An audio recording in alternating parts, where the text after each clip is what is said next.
Yun, ito guys.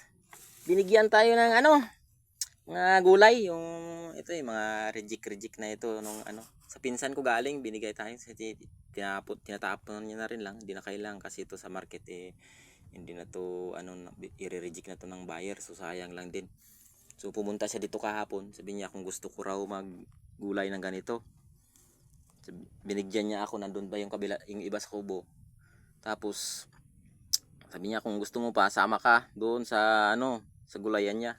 Ito tatapon niya na ito, pinanguha ko. Sabi ko sayang din.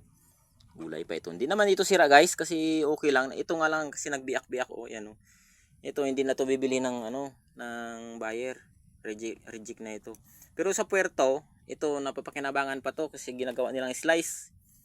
Yung hinahaluan ng talong, okra, sitaw at saka kalabasa, yung tawag nilang sari-sari.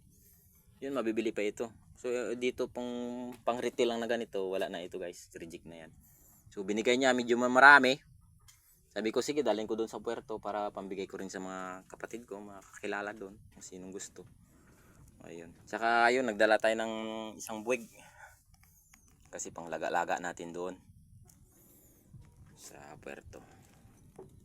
So yun lang, ito, masarap na gulay. Actually, nakapagulay na kami. Nilagyan ko ng munggo. Ang sarap. Yun yung ulam namin kanina umaga hanggang ngayong tanghali kasi medyo naparami. So yun lang guys. Happy farming!